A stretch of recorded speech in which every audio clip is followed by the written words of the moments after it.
Not just outstanding music, as we all know how great that song is, especially in the stadium or on the basketball court, but I'm with another outstanding, more than a student athlete, Mr. Joe Rogers, who happens to be a goalie on our hockey team.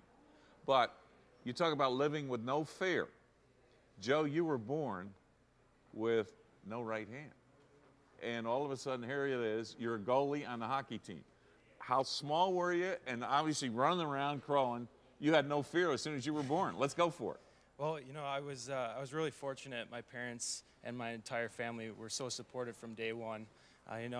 From the moment I was born, my parents never saw me as different. They were in the hospital room, and one of the nurses said that, "Oh, we have a problem." And my dad looked, did a quick check over, and didn't notice anything. And then did another one after they said, "No, look at his hand." And from that point on, it was kind of the attitude. My parents never saw me as different. They didn't even notice that anything was wrong. So here you are, a little kid growing up, crawling around. You got guys in the neighborhood. You're playing sports, playing games, and trying to be one of the guys that can participate. How did you get the bug for hockey? Hockey runs deep in my veins. My dad played and his brothers played. My grandpa coached. My great-grandfather would always plow the river in his backyard for the kids to skate. So it was just meant that I was going to be a hockey player. All right, so then all of a sudden you decide you want to be a goalie. So you brought your glove. Show me how you wear this glove on your right hand, and obviously you're doing something else with that left hand. Sure, yeah. So I have a special glove designed by Vaughn Custom Goalie Hockey Manufacturer. Yeah. And basically inside they just have an extra strap placed. To go around your wrist. Goes around my wrist. I'm able to tighten it down, tighten this one, and then the rest is the same as any other glove. And I just lace it up, and you're ready. Good to go. Ready to go. And there's something in your left hand. What is that? Besides this microphone? Yeah, there's a big blocker glove and holding a stick. And that just puts you in a position to defend the goal. It sure does. You also got to know some guy named Jim Abbott, a baseball player. Yes, who had one arm. I did. Coincidentally, Jim grew up down the road from me. We're both Michiganders, and from a young age, I had baseball cards of Jim. My parents got them, and I looked to him for inspiration. Growing up, I was able to actually meet Jim, and we've become good friends over the years. And he's been very instrumental in telling me that you can do anything you set your mind to. How old were you when you met him? I was 16 when I met him. Really? Yeah. Were you playing hockey then? I was still playing hockey. Wow. I was. Yep. And then he gave you that spark to light the fire, like, okay, yeah, bring it on. Even before that, I had always been watching him and seeing the good things he'd done, and he had inspired me, and then I was finally able to meet him at 16, and it really just, I knew I was going after something that was worth it. Why did you pick Notre Dame?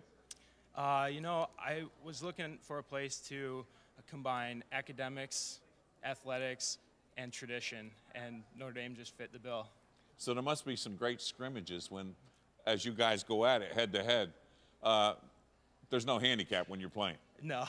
And they go at it. Yeah, we definitely go at it, and it's one of the cool things. I've been able to just play and be who I am, and I get some surprised faces after the game sometimes when I take off my glove and shake hands after the game.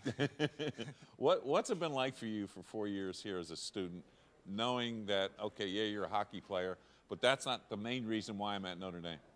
It's been an incredible experience, and I came pursuing the goal of playing Division I sport, and beyond that, there's such an incredible family and community here at Notre Dame, and that is probably the biggest part.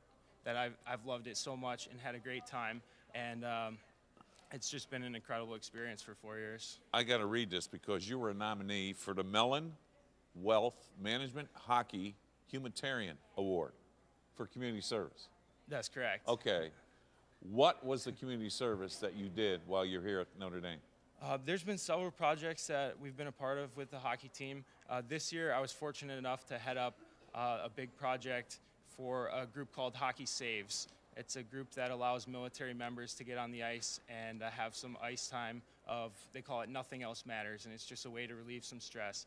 And so through the year, we kind of raised awareness for them, and we wore custom jerseys that had Notre Dame leprechaun wearing camo fatigues. And after the weekend, we were able to auction them off And we had a very good turnout. We brought some of the soldiers up from Fort Benning, Georgia, who were able to be here and experience Notre Dame for the weekend. Did they get fired up about being the Fighting Irish? They sure did. Good. They had an awesome time. Now that you're going to graduate in a couple of weeks, I understand you may be heading east to New York City to do something? That's correct. For the first time in my life, I'll be leaving the Midwest. Wow. And heading to New York City. I'll be starting my career on Wall Street in July. Wall Street in July, which means money, money, money. No. No. All right, let me throw this at you. You do Wall Street for, say, 3 or 4 years. Then are you thinking about an MBA? That depends. Well, you get the company to pay for it. Yeah, But then you that's say, true. you pay for me to get an MBA, I'll come back and give you 5 years. Just like a ROTC military scholarship, right? But the more important thing is, with that MBA and what you learn on Wall Street, now I'm assuming that by the time you're 30, because I put life in decades, your first 2 decades you get a credential, 20 to 30 you go after it, make that dream become a reality, and from 30 to 50 you're going to make it happen. I'm assuming by the time you're 30, aren't you looking to become the president of some organization to take from what you've learned from team sports and leadership into the game of life? Yeah, absolutely. Some of my long-term goals are to start my own company and be able to take some of the skills I learned here at Notre Dame, leadership and camaraderie, and be able to build something great and give back. Having what you've been through in your life, obviously at your age now, there's no fear, and there's no such thing as a handicap. What advice can you give to people out there today, no matter what their handicap is, how can you still believe in yourself and go out and win in the game of life?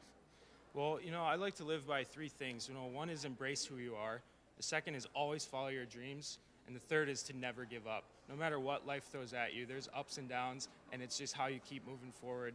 And everyone has their struggle, but what makes you a great person is how you fight through that. Well, Joe, I am going to shake that right hand because I really admire and respect what you've done, and you've got to understand this. This is what Notre Dame's all about. This is the real Notre Dame. When we're looking at our buddy Joe, who obviously is one in the game of life, is going to win on Wall Street and become a legend behind the scenes with that name of Notre Dame behind his credentials. Thank you. Thank you for having me on. It's been a pleasure.